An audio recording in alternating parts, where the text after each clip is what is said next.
you so much. So my next question is, I've seen an LC at site. People just put LC, Yeah. and payment term. Would that fall under the umbrella of an SBLC or a DLC, or is this a completely separate thing? I don't know. It could be a complete separate thing, or it could be a documentary of credit. One Right. of those things. A document of credit has terms and conditions attached to it, generally speaking, versus standby of credit doesn't have the terms and conditions to it, generally speaking. Let out.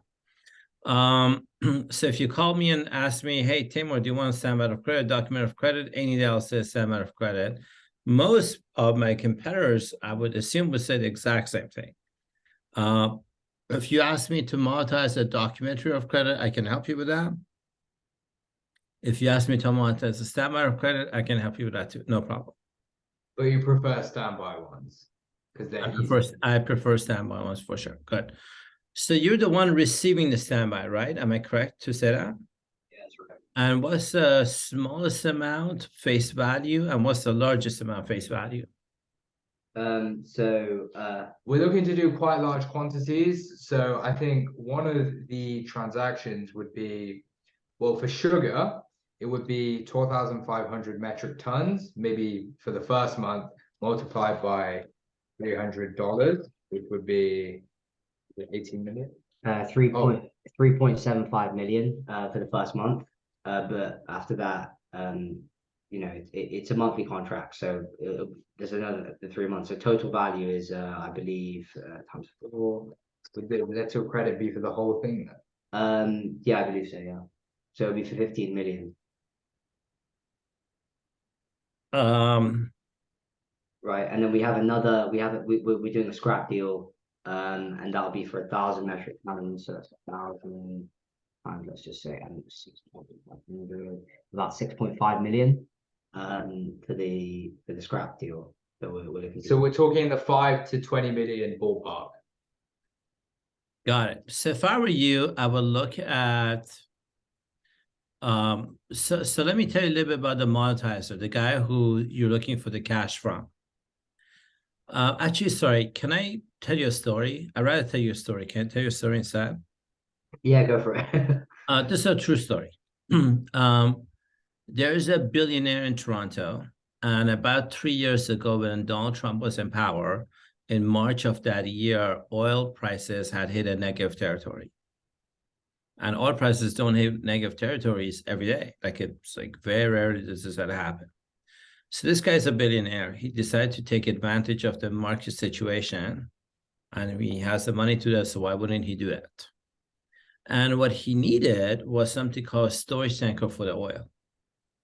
So he calls around and finds a company in South Africa who's building the storage tanker, and the storage tanker was $25 million. The guy in Canada is not going to send $25 million to a stranger in Africa, right? South Africa. You wouldn't do it if it was your money, would you? Probably not. Now, the guy in South Africa, he's not going to build a $25 million storage tanker, put it on a ship, send it to the guy praying that when he gets there, he can give him his credit card and it can pass through. Would you do that if you were him, the South African guy? You wouldn't either, okay. So both of them need each other, but how can they trust each other? So a standby of credit is what was issued. So the billionaire calls his bank and says, hey, I have $2 billion in my bank account. Can you block $25 million from my bank and issue a standby of credit to this guy in South Africa as a beneficiary of the letter of credit? So the guy in South Africa now gets a $25 million standby of credit that's by the buyer's bank. What that means is that if he can now build a product, send it to Canada, and if the guy doesn't pay for it, the seller can go to the bank, disclose the standby of credit, and he can take his $25 million. That makes sense, right? Yeah, we understand that part. Okay. So now that guy, the guy in South Africa, gets the standby of credit. And he generally has 4 options, generally speaking. Option number 1 is somebody gave him a piece of paper. It's actually a 2-page paper saying standby of credit. In that piece of paper, nobody give him cash. He needs to go hire people, raw materials, like things like that. He needs cash. He doesn't need a piece of paper. So one option he has is called monetizing the standard of credit. So what he's doing is he's looking for somebody who's willing to pay him cash today, and he transfers the standard of credit to that guy. And that guy will say $25 million. Okay, I'll give you $18 million cash today, but I'm giving you cash today. And on payout day, I'm going to go to the buyer and I'm going to disclose or display the $25 million and pick $25 million. I made a healthy profit of $7 million. So when people say, can you monetize a standard of credit?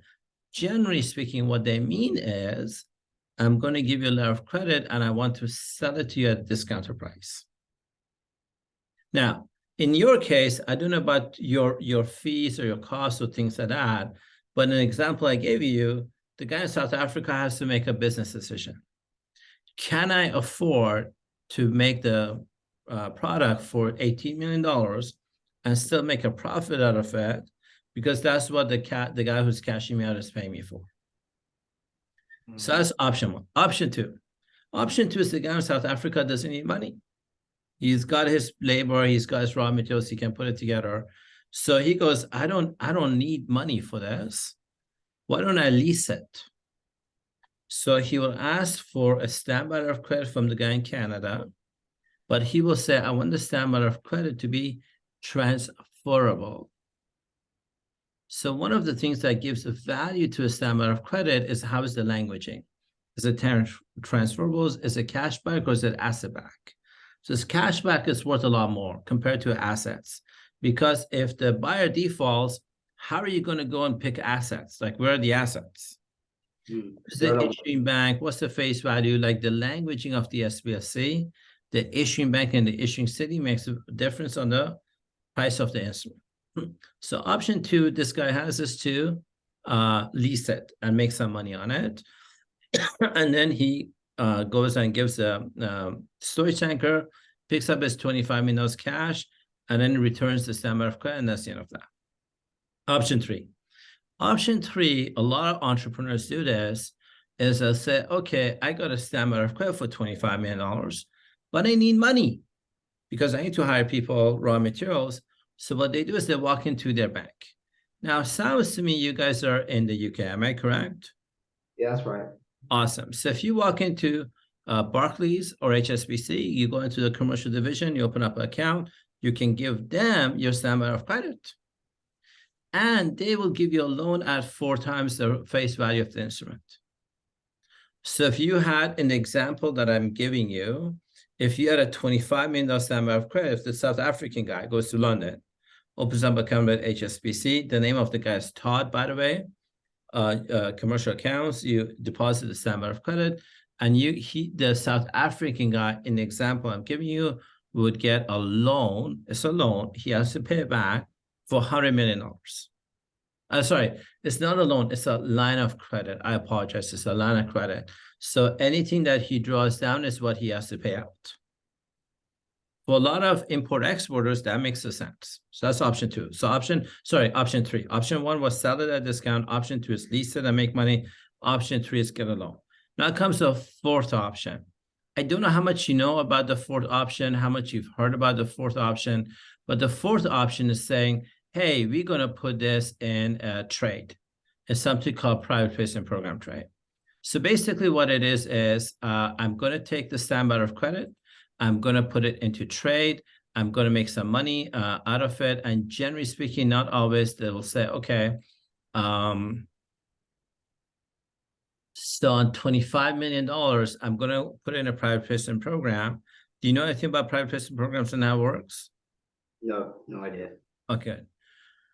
So at HSBC, they do trades, private placement programs. At Barclays, they do trades. In DBS, they do trades. A lot of banks, even Deutsche Bank in the UK, they do trades.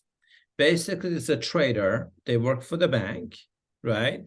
And when you deposit a collateral like a stamp letter of credit, the bank, not you, the bank gets a line of credit from the central bank at 10 times multiples.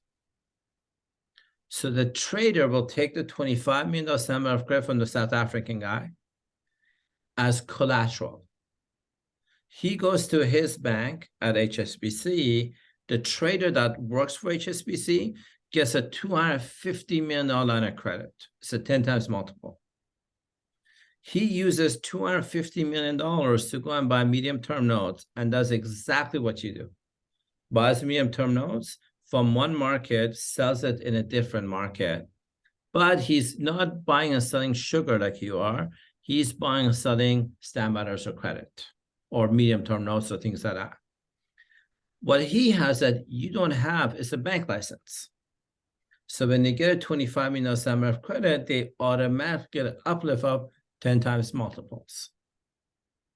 So now he has, on the 25 million, he has $250 million.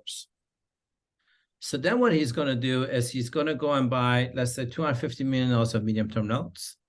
And before he buys it, he has to have contracts of people who are going to buy from him.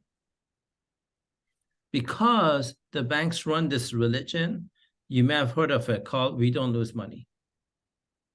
So before the bank gives their trader a line of credit, they want to see contracts from the buy and the sell.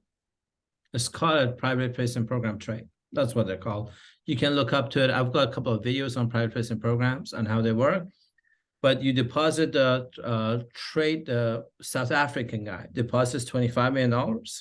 The trader at HSBC gets a loan of $250 million. He goes and buys $250 million of medium-term notes and he trades it. And he makes a lot of money. Then what he does to that South African guy, he's going to say, I could not get a $250 million standby of credit trade if you didn't give me $25 million standby of credit. I couldn't. So I'm going to compensate you. As my compensation to you, I'm going to give you $25 million a month. $25 million a month for 10 months. So put yourself in the shoe of the South African guy. He gets a standby of credit for $25 million. He has 4 options. Option 1, sell it at a discount. Option 2, rent it out, make money. Option 3, deposit, get a loan. Option 4, put it into trade. And if he puts it into trade, he's going to get 10 times his money. And then guess what? When the storage tanker is ready, he's going to put it on a ship, send it to a guy in Canada. And guess what? He's going to ask the Canadian guy, give me $25 million. I gave you the storage tanker. Those are 4 options that people like you will have when you get a standby of credit. Does that make sense? Okay. Now, if your standby of credit is $5, let's just say $5, nobody's going to touch it. Nobody's going to make money on $5. The trader is not going to get a line on for $50. It's not worth his time. Bank will look at $5. They're not loaning money. Like nobody makes money on small size instruments. What you want is you want big size instruments. You want 20, 25 million, 50 million. If you can generate that, that's awesome.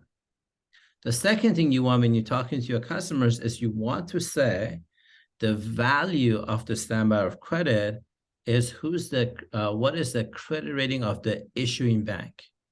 Does that make sense? Yeah. So if they're going to give you a letter of credit from the no-name Bank of Africa, nobody's heard about the no-name Bank of Africa. Nobody can trust even the $25 million in that bank account. But if you got a standby of credit from Barclays, HSBC, Deutsche Bank, ING, the list goes on. Oh, there's $25 million here. That's worth it.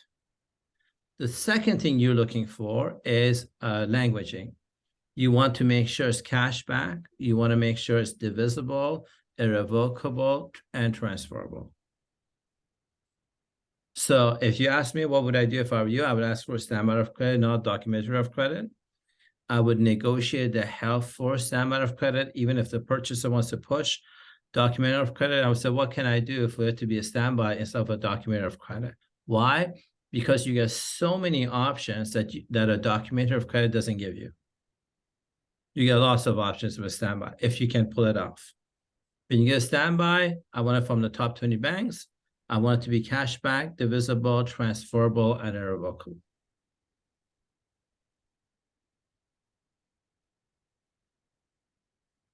Yeah, interesting. So you obviously advise option 4. I was just wondering though, so the trader, he gives 25 million a month for like 10 months to the South African. Sorry, I apologize. I didn't advise you on anything. I just said there's 4 options for you. It all depends on your circumstance. Okay, but going back to option 4, Yeah. the trader gives the South African, the supplier, 25 million a month, because he was able to leverage that SBLC to get 250 million of credit from another bank. Yeah. How, like, what is that 25 million 25 million a month just going to the seller? What he's basically profiting that, or is he like, why is he making that amount of money? Who, the guy in South Africa? South Africa. Why is he getting paid 25 million a month? Is he getting paid 25 million a month? He's getting 25 minutes a month for 10 months. But why is He's he getting making a lot more on that instrument than he is on the commodity or the product that he's building and selling. how? Okay, that's interesting. So that's I'll tell you about me. How I got in this chair today is I used to be in a business called real estate investing. Some bunch of people wrote books and did seminars, and they sold a message. And the message was, only if you invest in real estate will you retire, and you'll be really rich and happy. I did a lot of those expensive courses. Then I became a real estate investor. And then what I learned for myself, for me, I suck at raising money. I hate it, I don't like it, and I suck at it. That's the truth. Then what happened was I got a big contract from a FDIC where I had to buy 300 to 400 houses a month. I was like, man, I don't have that many rich friends. And so that's when I discovered an area that you may be interested in studying called structured finance.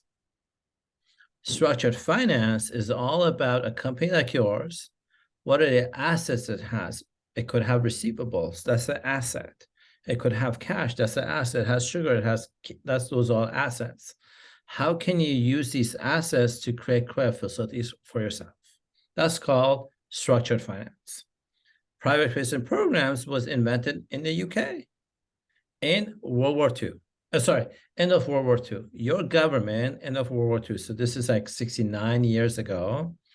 After the war ended, was bankrupt, didn't have money to build schools, hospitals, roads, didn't have money for infrastructure, your government.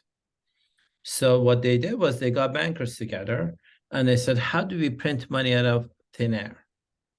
You guys had a conference, it's called the Brent Accord, you can look it up, the Brent conference at that, and this concept was invented then.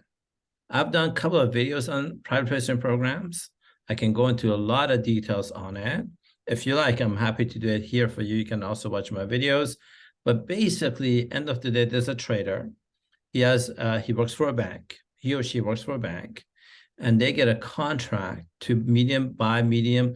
The banker gets a contract to buy and sell medium-term notes. Just like you get a contract to buy and sell sugar, the banker or trader, the name is trader. The trader gets a contract, puts together a contract to buy and sell medium-term notes. Does that make sense? Yeah.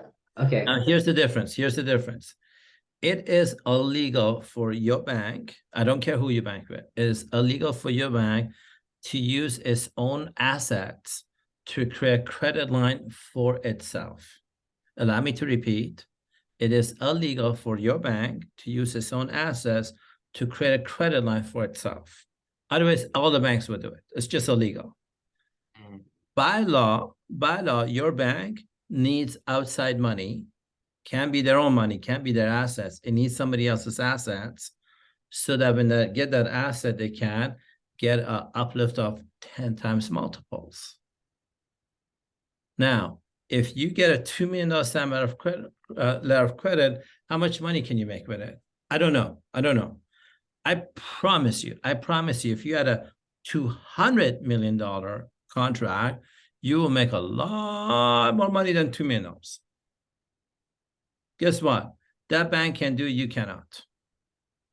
prove me wrong. Look into the income Well, how statement. much does the bank take in terms of profit? Like, say that they, okay, say they, let's go back to the 25 million thing, right? So say they get 10x out of that from the central bank, they unlock a credit line of 250 million. Why would they give us all the 250 million back? Is it because they get a profit on that 250 million themselves, and then they just give Yeah, you? typically, generally speaking, the bank will say, I'm leveraging your assets to get an uplift so I can go and create a trade and make so much money, generally speaking. What if they lose money? No, the bank doesn't do that. I'll go into, let me answer question number one before I answer question two. Question number one is, so what the banker will do, the trader will do is say, I'm leveraging your assets, right? I'm the one putting the trade together. I couldn't create this money and the profit for us if it wasn't for your asset. So the deal I will create is we go 50-50. That way you don't have to argue about anything. I don't have to argue about anything. We're going 50-50. Does that make sense? Yeah. Okay. So that's question number one is why do you get 50%? That's how you get 50%. Now, why do they not lose money? I don't know about your business, but I'll tell you banks. All banks mostly run a religion. You might be familiar with the religion. It's called banks don't lose money. It's the name of the religion. Banks don't lose money. When you deposit money, they charge you money for it. When they want to loan your money to somebody else, they charge interest for it. When they want to wholesale banking, capital markets, anything the bank does, uplift, right? That they make money. Overnight lending, they charge money. They run a religion. It's called I don't lose money. So when it comes to trade, here's what they do. They will go and say, how much will it cost for us to issue medium-term notes? This is $100. I'm just making this up. They call pension funds, hedge funds, asset management, family offices. Would you like to buy a medium-term note? It's a desirable banking instrument at 125, 165, 185. And the trader's working really hard to get the contract signed. So he gets the contract signed on the buyer side. He gets the contract signed on the supplier side. When the contracts are signed, he then goes to his boss because contracts on the buy and sell are signed. Right off the bat, the bank knows they can make a profit based by the contract signed. They now have a missing component. They need an outside person. It could be their own client or an outside client to deposit an asset that they can leverage to get a line of credit because they can do 10 times multiples. And instead of buying $2 million of sugar or $2 million of standby letters of credit, they start at $20 million. Okay, that's really interesting. Okay, anyway, I mean, given that that's like a great thing, the only thing that we're looking to kind of monetize this is because we won't have the capital upfront to finance the deposit that we'll need to secure loading of the product, right? A lot of our suppliers are asking for 30% TT payment upfront. And we don't have enough liquid cash to finance this ourselves. This is why we looked into almost monetizing it. Yeah, I'd say like where we are currently right now is like you've laid out all the 4 different options, and you know, obviously option 4 sounds the best. But from our point of view, right now we're banking with HSBC, but we kind of set up a new company and we don't have any track record whatsoever. So what we need to do is, because this is going to be the first contract that we're accepting through this new UK company. So I'm not sure if option 4 would even be an option because we have no past record that we can actually supply, if that makes sense. That makes sense. All we're looking to do, just for especially the first contract, maybe later ones we might look into the 4th option, but it's just to get the most, basically be able to monetize that in the most favorable way where we don't lose too much money when we're monetizing it, so that we can pay for the goods and then get it delivered. So that's kind of where we are. We have no deals right now. I understand. Okay, so if I was you, some things I would do. I wouldn't go to HSBC or Barclays. I wouldn't go to any of the big banks in Europe. If I were you, I would go to some of the asset management companies in the UK, and there's a lot of them out there. And what you may want to inquire about is financing you based on future receivables. Okay. The other word for it is called factoring. Now, this is not my business. You know what I mean? I'm not a hard money lender. I don't do factoring. There's like 5,000 things. I don't do wholesale banking, capital markets. Like there's 5 million things my company does not do. Factoring is one of them. But there's a lot of companies in the UK that do this, and they're easy to get a hold of and say, hey, I have a contract. I don't have the money for the upfront fees that I need to pay. Can I get a loan based on future receivables? Okay. Can you They name will- one of the companies that does this? I'm sorry, say again. Could you name one of the companies that does this? for You have to example? Google it in your country. I know in Ireland there's a guy called Cameron, and I apologize, I can't remember the name of his bank. We did one project with this guy last year, Cameron, and I can't even remember the name of his bank. But you just Google factoring in the UK, and I'm sure you'll get a list of 5,000 companies that do this. And Okay. that could be a great option for somebody like you who doesn't have a credit facility to start doing that. So that's one option for sure. On the monetizing side, I would want to see a copy of the instrument, the languaging of the instrument, and I can tell you how much, if you want to monetize it, what the street will pay for it. 80%, 90%, what the street is actually going to pay for it. And then based on that, you have to do some math. Does it make financial sense for you to monetize it or not? And then the third option is to say, okay, hey, I have a $25 million stamp out of credit. Can I go get a loan? For that, you can go to HSBC. If you can't, let me know. I can help you with it. I can find you another bank that will say, okay, here's a new business. Let's support them. How can we go get them a line of credit or loan based on that deposit? Okay. And then like comparing the two, for example, there's going to one of these, factoring companies or going to, HSBC to get a loan. Which one would be the best financially? Because they obviously take their cut. So You have to shop around. That's something you need to do the legwork. I can tell you, I can go get you a loan. Interest rates in the UK is going up. Last year it was prime plus 3. Now I think it'll be a little bit more. Now it'll be like, sorry, LIBOR plus 3. I think this year should be like LIBOR plus 7 is what I'm assuming it'll be. Don't quote me on this. But it'll be like LIBOR plus 7. I wouldn't surprise if it would be LIBOR plus 7. But what you're getting is a line of credit. That's what you're doing. And then you have to do some math and see if it financially makes sense for you to get LIBOR plus whatever it is. Or if it was monetized, would that make financial sense for you? Like what would financially make sense for you? Right. Like for a business that hasn't really done this before, has very little track record, would the LTV be lower? No, because the value is not on the history of your business. Okay. the The values. value is on the asset that you're giving me that I'm running a line of credit on. Okay. What I mean? So if it was a documentary of credit, it would be a very different conversation. So a document of credit, now you're asking me to take a risk. What happens if you cannot perform? Because now the purchaser is going to sue somebody, and the monetizer will always be part of the lawsuit. If it was a documentary of credit. The standard of credit, I don't care about your performance. I really don't care. I am looking at the asset you're giving me, the line of credit I can draw on that asset, and how much money I can make out of it. My entire focus was the asset. Okay. Do you know what I mean? And Yeah, that makes sense. okay, so what you're saying as well is that let's say we approach these companies with no track record or anything like that, it would actually be quite easy for them to make us an offer.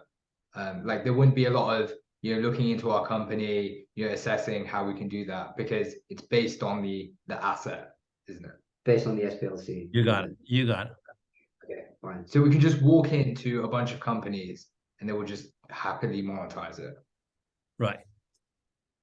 Okay, that's good then. Okay, that's good.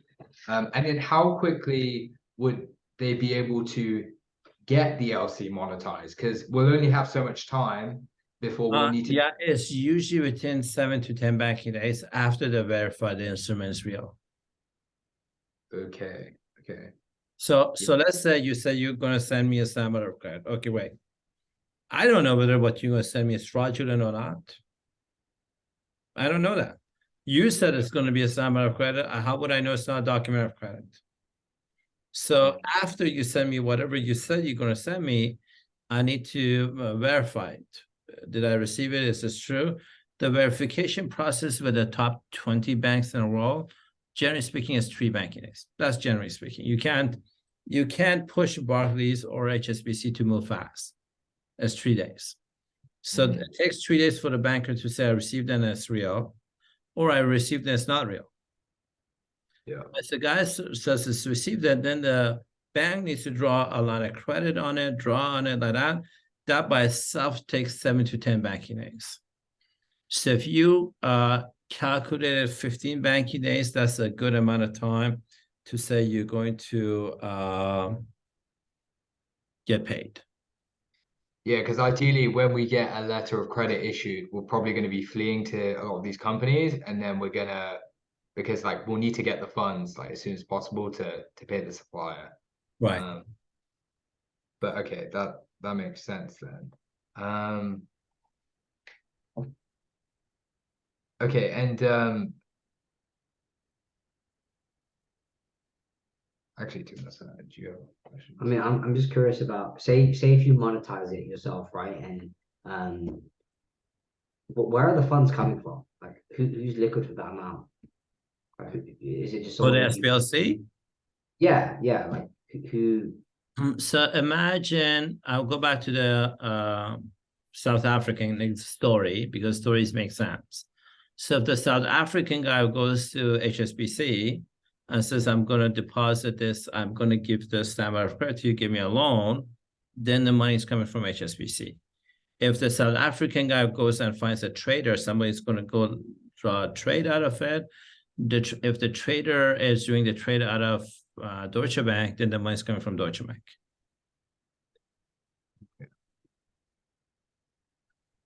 But say you monetize it, right? Like you said that you're giving it to someone else, right? So surely it's like almost like a private person coming in and just giving the funds, or So I said it again. If I'm monetizing it, yeah, if you're monetizing it, right, you'll find someone else to give us the funds, right? Yeah. So who would that person be? Would that just be some really high net worth individual with money or something, or before you send the instrument, you'll get a contract. The contract will tell you who the monetizer is, what's the LTV of the contract, like all that stuff. They'll give you that upfront. Okay, and wait, you'll give that, or the bank will give that? Sorry. The law firm that we would use will give you that. Okay. I've got a question as well. So once we've delivered the goods, right, and you know it's been delivered to the loading port and payment has been released to us, how quickly do we need to pay back, you know, the people that we borrowed money from? So if you do option 2, generally speaking, you have 1 year. And you are paying back 1 to 5 years, you're paying back the amount of money you borrowed if you're doing option 2. But as in, you take a loan from the bank, you get 4x the credit facility. Yes. Credit. Yeah. But say that you borrow more than the value of the bank instrument. Say that in the example of the South African, you actually borrow 50 million, right? But you only have like 25 million coming back. You have to pay interest on the 25. If you borrowed 25 million, you're paying 25 million plus interest. Yeah. Okay. Cool. That makes sense. Interesting. Okay. What do you think? I mean, This answer all your questions. Okay, and how difficult is it? But how difficult is it to get an SBLC from the buyer versus just a DLC?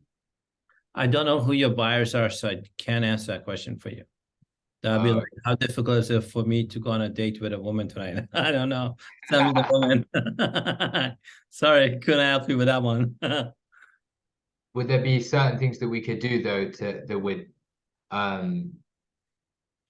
make our buyer prefer to give us like would persuade them to give us an SBLC over a DLC? Yeah. I'm so sorry. I really don't know your business, so I can't answer the questions about your buyers. Like I'm just blind to it. I don't know.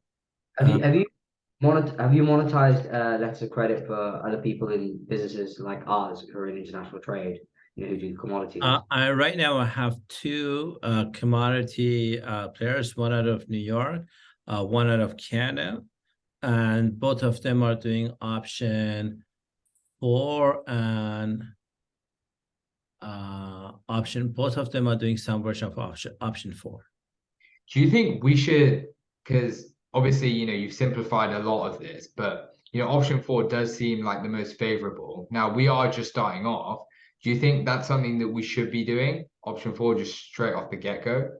So I don't know. I don't know about your personal financial situation. I don't know how much money you have in the bank account. I don't know how much you can wait. So any option you take has its own advantages and disadvantages. Yeah, because we have to wait until the payment's released, and we have to kind of work out of our own pocket, right? Yeah. So if you go with option 1, where you want to sell the instrument for a discounted price and take money now, it should take you 7 to 10 banking days. That's generally how long it'll take you to get a buyer in the marketplace to buy the instrument from you. So 7 to 10 banking days. I don't know. I don't know your deal. I don't know. Do you need money in 7 to 10 banking days? Like, I don't know. So I can't answer the question. Option 2 would be to lease it out. Once again, it takes 7 to 10 banking days, generally speaking, on average, to lease it out. Option 3 would be to go get a loan. With HSBC on Barclays, the bigger banks, it takes, if you're a new client, in this case, you might be, it would take, I would say, about 60 days from the day you give your business plan to whatever to go get a loan. If you contact bridge lenders in the UK, it shouldn't take you 6 to 10 banking days. It should take you 1 week. If you want to do option 4, private placement program, it would take you 30 to 45 banking days after they received the instrument and verified it. What, to pay the first payment? To make the first payment. Wow, okay. So I guess option 4 is we can only start leveraging that probably later. Yeah. Maybe second deal or third deal, I think. Sure. Okay. That makes sense then.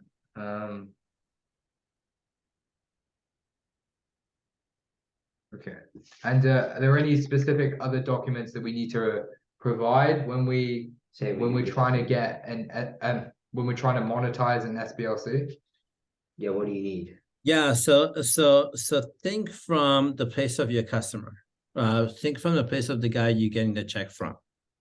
If you were that guy, what would you want to see? So like, a registered company. Okay. Yeah, I would want to see a registered company. That's correct. What would you want if somebody's calling you and saying, "Hey, I'm going to give you a credit for $100. Yeah. Or $100 trillion. Let's say $100 trillion. I'm going to give you a letter of credit for $100 trillion. What do you want from the guy who's claiming they're going to give you $100 trillion of credit? Proof of funds. Okay, but in this case, they're giving a letter of credit, so I don't know proof of funds what you want. What could you want instead? I want to teach you how to think about this, if I may, rather than give you the answer. Give me the answer, you won't learn anything. Yeah. This is great. Thank you. So if you had 100, I'm calling you, hey guys, I have $100 trillion of credit.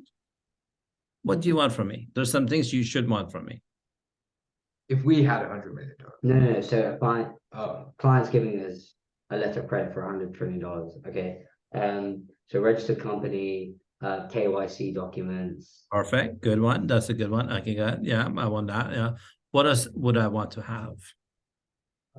RWA from the bank. Okay.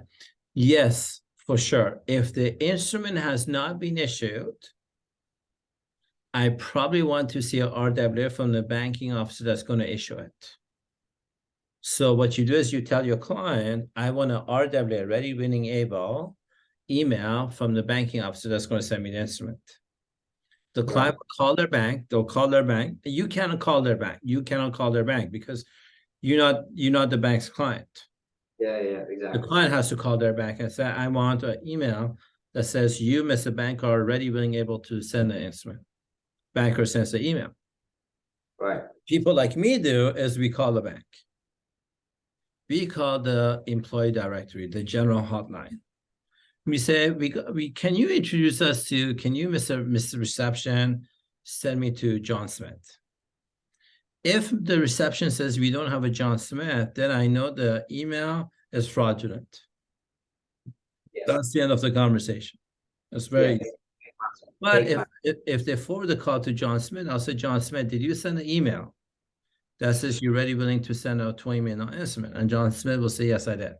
Great. Now I know John Smith's real. John Smith's about to send an instrument. Now I will send you something called a contract. Otherwise, I'm not going to give you a contract. You know why? Because the minute I give you a contract, I'm disclosing who my banker is. Why would I want to tell strangers like you who my banker is?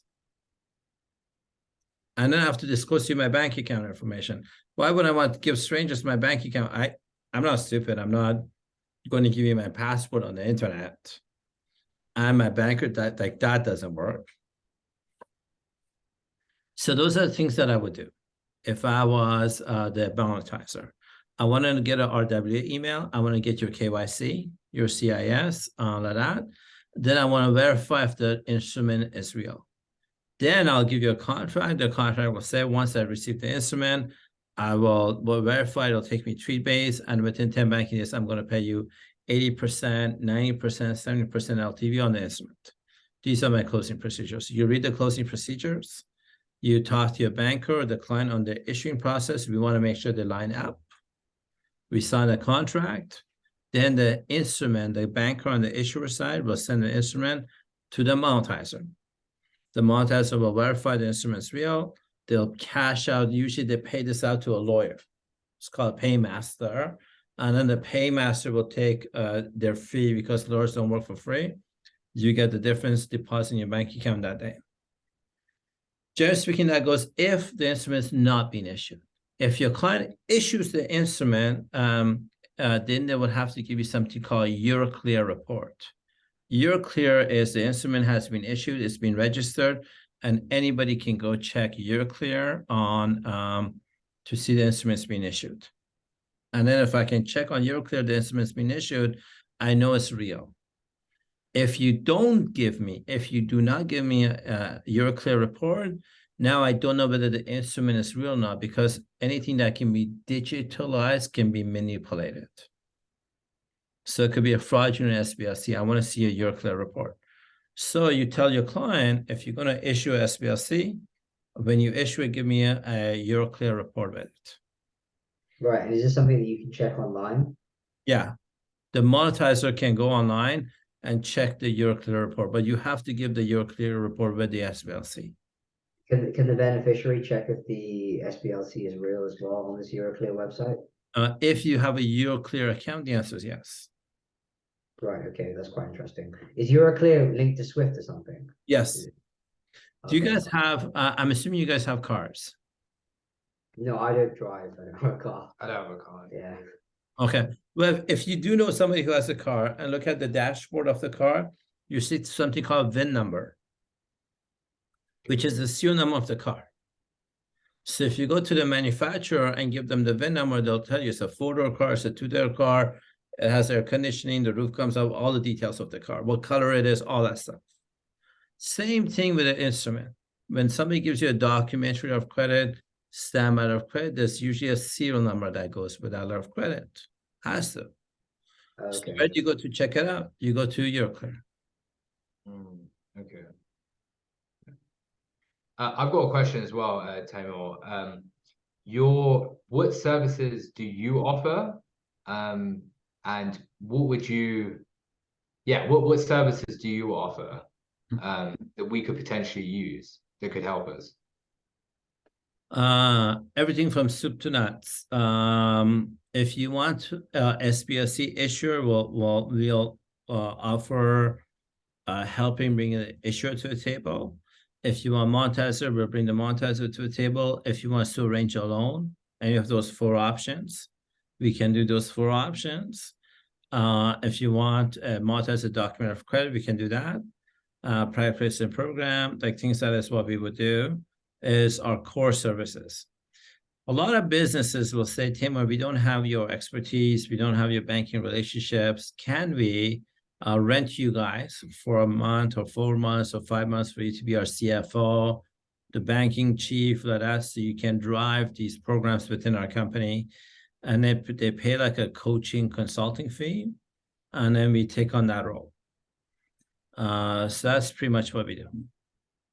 And what makes your services more desirable than other people's who offer, similar things? Like, for example, Yeah, that's a great question. That's an awesome question. So the good news is I don't have 3 competitors. I have 3 million competitors. Where we win is the client needs trust. Trust is a big factor. So the fact that we are on places like Trustpilot, we have a brand out there. The client may want to feel safe that they're working with people that have experience and expertise, and they want consistency. So like, the guy who's your mentor, if he's too busy, he's not available, he may not have a procedure clearly on his website. Even if he does, you can't legally hold him liable. So if you don't want any of those things and you want a reputable organization that has step 1 to 7, here you go.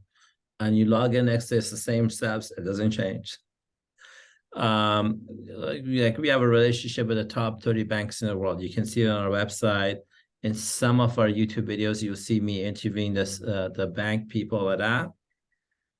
If that's a feeling of safety and trust is important, then that's where we win. We don't win on fees. We're not the cheapest around the block for sure. And that's just because of the years of experience we have. If I find somebody who is getting close to our price, I increase our prices. Okay. Okay, I understand. Your consulting fees, pretty good. But in terms of because obviously the monetizers that you bring to us, would they have would they have more expensive, would they be taking larger cuts? Is that what you're saying as well? No. So we get paid on performance. Generally speaking, for issuing it, just if you had to just issue the SBLC is 2.5 points. If it's just monetizing, is 2.5 points. But if we need to do 5,000 other things around it, like provide proof of funds and whatever else, then the price changes, or our fees changes. Typically, we only get paid on performance. We don't rarely, unless you're asking us to go and buy a plane, we don't have any upfront fees. All right, so you're basically taking a cut. So like say we monetize the LC. Yeah, let's say we have an LC for 20 million. Like how much would you typically charge? 2.5 points. So 2.5%. 2.5%. Yeah. Okay. Is that because obviously we don't have a lot of expertise with monetizing LCs. Is that something that we should expect, or should it be higher or lower? My fees is 2.5 points, so I don't have any other fees on top of that. And then the monetizer takes, obviously, like say it's 90%, right? So they take the monetizer is the one who's paying the fees, including my fees. Oh, so the monetizer is the one incurring the fees. Okay, that makes sense. Sorry, let me say it differently. If the monetizer is going to pay you 90%, yeah, my fees are 2.5%. What you're getting is not 90%. You're getting 90% less 2.5%. So you're getting 87.5%. Oh, okay. That's really interesting. Okay, that really helps a lot. Okay, yeah. Thank you. Right. So like say that we get you an SBLC, it's guaranteed by a top 20 bank. Actually, yeah, there's another question. Say if it's not issued by a top 20 bank, but it's guaranteed by a top 20 bank, would that still hold the same value, or would that not be as high? I don't know how you get an instrument that's issued from one bank and guaranteed with from another bank. I've never seen that. Don't you mean like a bank that's out of the top 20? No, because some people say that you can like another bank can guarantee it. I don't know. I don't know about bank instruments, so I have no idea. I don't know. I don't know how that works. Oh, okay. Anyway, okay. So say it's a top 20 bank. It's divisible. It's an SBLC. It's irrevocable. It's transferable. It's all the best thing. You're gonna get a high LTV, right? That's what you're saying. Yeah. Gotcha. I've got another question as well. Can we only monetize LCs from like organizations within the UK? Let's say we have an LC, SBLC. Can we go You to? can monetize SBLCs from any bank in the world. If Okay. it's a no-name bank of Africa that nobody has heard about, you'll be lucky to get 8%. Okay. Ooh, If shit. it's a triple credited bank, triple A credit bank like Barclays London, you're at 90%. Okay. Interesting. And then that's part of the answer. The other one's what's the languaging? Is it transferable? Is it divisible? Is it backed by cash? Is it backed by bonds? Is it backed by shares of the bank? There's like 7,000 other criteria that goes into that. Yeah. That determines the value of the instrument. Okay. And another question as well is another thing as well is we might be issuing our own LCs.